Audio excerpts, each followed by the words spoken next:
Welcome back. సిద్దిపేటలో BRS సర్పంచులతో ఆత్మీయ సమ్మేళనం ఏర్పాటు చేశారు. ఈ కార్యక్రమానికి మాజీ మంత్రి హరీష్ రావు హాజరయ్యారు. లైవ్ చూద్దాం. కూర్చోండి, ప్రభాకర్తో కానటువంటి పని ఉంటే నా దృష్టికి తీసుకురండి. ఇంకా ఏదైనా అత్యవసరం ఉంటే ఊర్లో ఎవరికైనా ఆపద పడ్డది, దవాఖానో పోలీస్ స్టేషనో ఇంకేదన్నా మీతో కాని పని ఉంటే నాకు ఒక చిన్న మెసేజ్ పెట్టండి. తెలుగులో రాసినా సరే, ఇంగ్లీష్లో రాసినా సరే, 4 ముక్కలు పడేయండి. నేను ఏ మీటింగ్లో ఉన్నా ఆ పని చూసుకొని మళ్ళీ మీకు 5-10 నిమిషాల్లో ఫోన్ వస్తుంది మీకు. సో అట్లా ఏ అవసరం ఉన్నా నేను చేసి పెట్టాను. చక్కగా ఒక కుటుంబం లాగా పనిచేద్దాం. మనం అందరం కూడా ఒక ఫ్యామిలీ. మీరు ఒక పదవిలో ఉన్నారు, నేను ఒక పదవిలో ఉన్నా. మన ఇద్దరి బాధ్యత ఏంటి? మీరైనా నేనైనా ప్రజలకు సేవ చేయడమే మన బాధ్యత. మీకు మంచి పేరు రావాలి, నాకు మంచి పేరు రావాలి. మన ఇద్దరం కలిసి ప్రజలకు సేవ చేయాలి. మీరు గ్రామ స్థాయిలో సేవ చేస్తారు, నేను నియోజకవర్గ స్థాయిలో సేవ చేస్తాను. మన ఇద్దరం సేవకులం. మనకు పదవి అనేది ఆభరణం కాదు, పదవి అనేది ఒక బాధ్యత. పదవి అనేటువంటిది ప్రజలకు సేవ చేయడానికి ఒక అవకాశం, ప్రజలిచ్చిన అవకాశం, ప్రజలిచ్చిన పదవిది.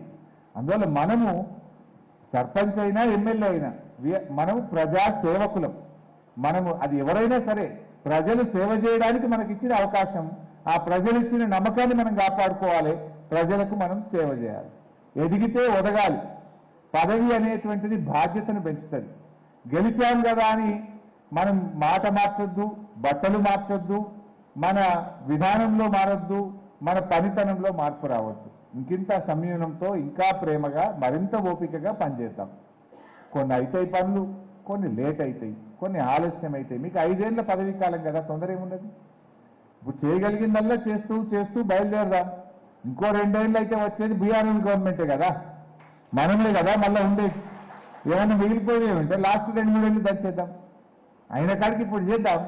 ఇంకేదైనా మిగిలిపోయినవి ఉంటే చివరి 2-3 ఏళ్ళు దంచేద్దాం. మీరు ఉంటారు కదా, మీరు ఎక్కడ పోతారు? వచ్చేది బీఆర్ఎస్ గవర్నమెంటే. అందువల్ల మీరు ఎక్కడ కూడా ధైర్యం కోల్పోద్దు. ప్రజలకు కూడా మనం స్పష్టంగా చెప్పాలి, పరిస్థితిని వివరించాలి. ఇది ఇప్పుడు చేస్తా, ఇది మళ్ళీ ఏడాది చేస్తా, ఇది మళ్ళీ చేస్తా, మంచిగా వివరించి చెప్పండి. దయచేసి ఎక్కువ తక్కువ ఇబ్బందులు ఉంటాయి, నాకు తెలుసు.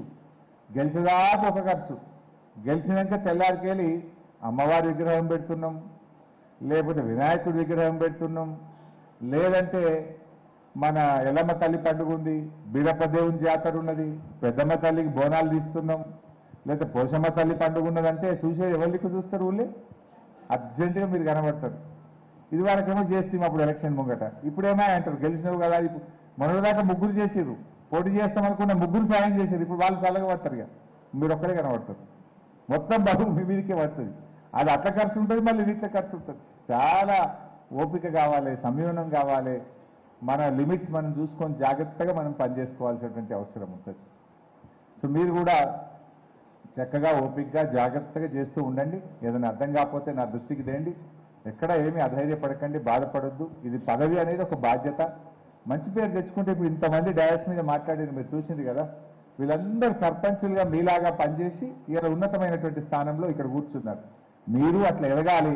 మీరు కూడా రేపు ఇంకా పెద్ద స్థాయికి రావాలని నేను మనస్ఫూర్తిగా కోరుకుంటా ఉన్నా. అవకాశం రావడం అదృష్టం, అవకాశాన్ని నిలబెట్టుకోవడం మీ చేతుల్లో ఉంటుంది. రావడం అదృష్టం, వచ్చిన తర్వాత అది మీ చేతుల్లో ఉంటుంది. అన్నిటికంటే ముఖ్యం మన నాలుక, మన నోరును బాగా అదుపులో పెట్టుకోవాలి. ఇంకేదన్నా పోతే వస్తుంది కానీ నోట్ల నుంచి బయటకు పోయిన మాట మళ్ళీ వెనక్కి తీసుకోలేము. పదవి పోతే వస్తుందేమో, పైస పోతే వస్తుందేమో, ఇంకేదన్నా పోతే సంపాదిస్తేమేమో, కానీ పోయిన జారిన నోటి మాట తిరిగి వెనక్కి తీసుకోలేము.